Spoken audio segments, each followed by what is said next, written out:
percata de dónde se encuentra, va empezando a atar cabos. Hoy, Brasil tiene 2 años que no paga su cuota en la OEA. Tengo entendido que igual pasa en la ONU. Brasil tiene 4 años de no tener embajador en la OEA. Entonces, ¿cuál es el propósito? Debilitar a una organización como la Organización de los Estados Americanos, que sus 2 baluartes eran enemigos de los regímenes totalitarios: el fortalecimiento de los derechos humanos y el fortalecimiento de todos los procesos electorales para afianzar la democracia. Sin embargo, todo esto se ha ido desvirtuando. Se ha ido desvirtuando por lo que vemos de elecciones, que ya se ha vuelto un patrón en América, la reelección, o sea, la permanencia en el poder del mismo grupo político. Venezuela, Brasil, que ahora se acusa también que hubo fraude, Nicaragua, Argentina, Bolivia, Ecuador. Se va dando ese patrón de los que llegan al poder democráticamente, pero que encuentran los mecanismos para permanecer allí, alterando y destruyendo las instituciones democráticas, persiguiendo a los opositores, utilizando mecanismos fraudulentos. Vimos un caso que se dio en la OEA de las elecciones de Nicaragua la última vez, en el 2012, donde se impedía la reelección. Sin embargo, Daniel Ortega cambió la Constitución en una sesión donde no estaban todos los magistrados, sino algunos magistrados principales y otros suplentes, y pudo cambiar el artículo que impedía la reelección, y por eso es presidente hoy. Y eso no se denunció en la OEA. O sea, se ha ido destruyendo el sistema de protección democrática y de fortalecimiento de los derechos humanos por países como Brasil, que demuestra muy poco interés en la organización, como Venezuela, que esta semana prohibió por última vez la presencia de la Comisión Interamericana de Derechos Humanos en una visita in loco a Venezuela para verificar el estado de los derechos humanos, que no permite que vaya la Cruz Roja a visitar a los presos políticos.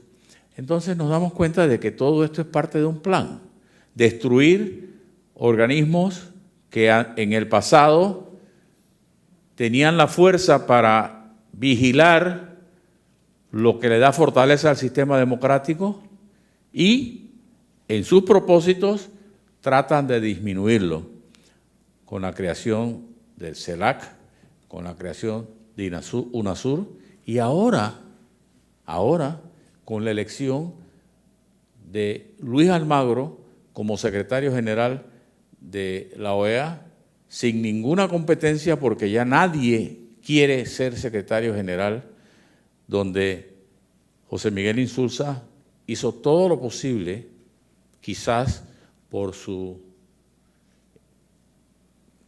ideología socialista, quizás por su poca valentía en enfrentar los problemas, pero le sirvió en bandeja de plata a los propósitos de quienes quieren, con la fachada democrática de elecciones, dominar el continente americano, y en cierta forma lo han logrado.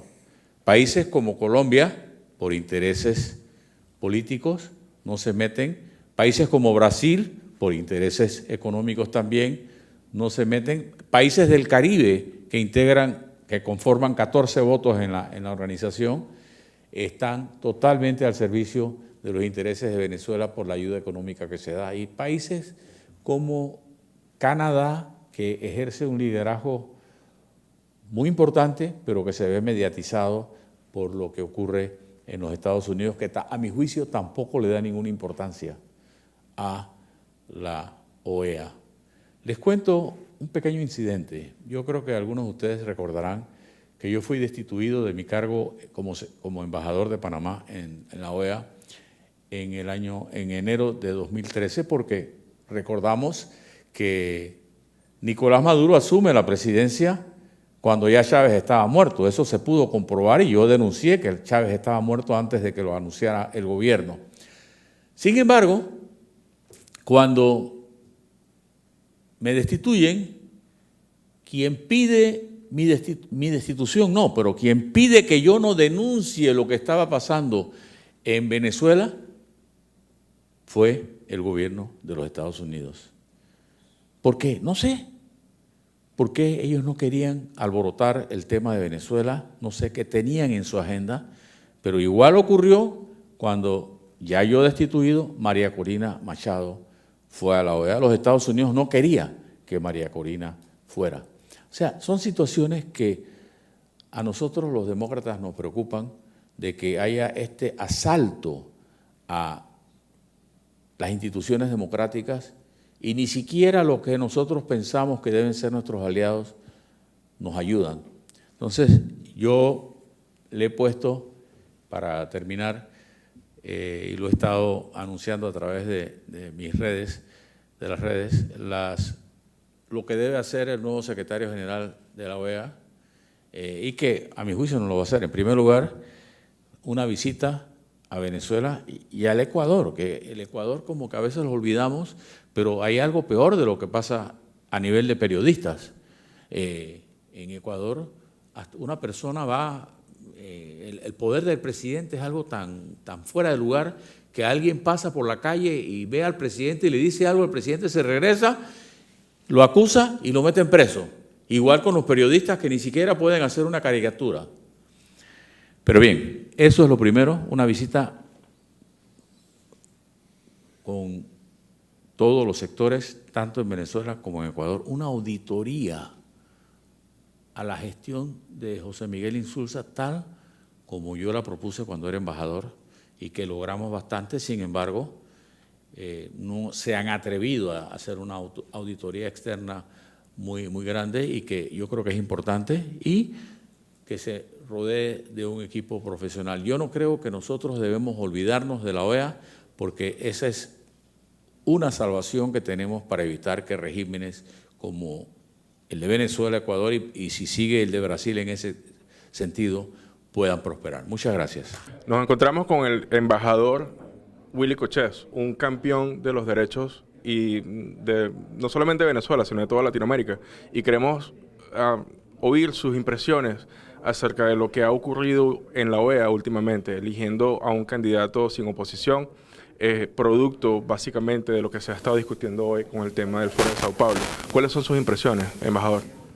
Bueno, yo creo que José Miguel Insulza se encargó de destruir la OEA, apoyado por países como Brasil, que no paga sus cuotas, países como Venezuela, que incumple con sus obligaciones de derechos humanos, países como México, que no quieren asumir un rol en América Latina, los países del Caribe, que están entregados por razones económicas a Venezuela, y con esa OEA destruida ya llega un secretario general como Luis Almagro, que ya pondrá a disposición de Sudamérica, de los países del ALBA, no a los intereses americanos, no a los intereses de los principios fundamentales de la OEA, como son la democracia y el respeto a los derechos humanos. Ya no será necesario defenderlo, ya se tomaron la OEA, ahora será más importante UNASUR, será más importante CELAC, y por esa desidia de otros países americanos, por esa desidia del mismo Estados Unidos, la OEA está a punto de desaparecer porque se convertirá en un apéndice de UNASUR. Según su opinión, ¿qué esfuerzo deben hacer países como los Estados Unidos, Canadá, inclusive Panamá, que son los únicos países que se han visto como con una agenda contraria a estos otros países? ¿Qué rol debe jugar estos países para intentar contrarrestar este movimiento? Yo creo que ha sido un poco tarde el tratar de hacer algo. Te explico por qué.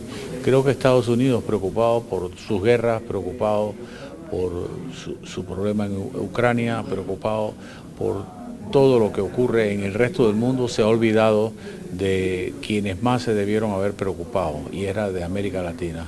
Ahora es un poco tarde, ya se ha perdido en términos de países totalitarios, Ecuador, Nicaragua, Bolivia, Venezuela, Argentina, Brasil, y ahora ¿qué esperan?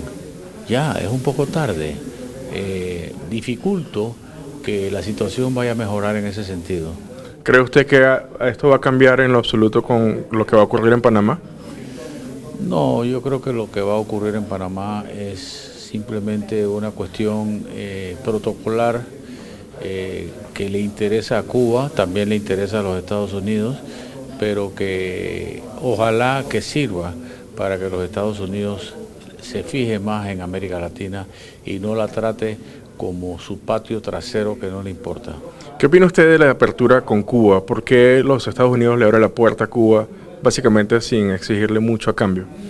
No sabemos lo que le han exigido, no lo sabemos porque yo creo que la economía cubana está tan destruida que le habrán cedido mucho más a Estados Unidos de lo que nosotros sabemos.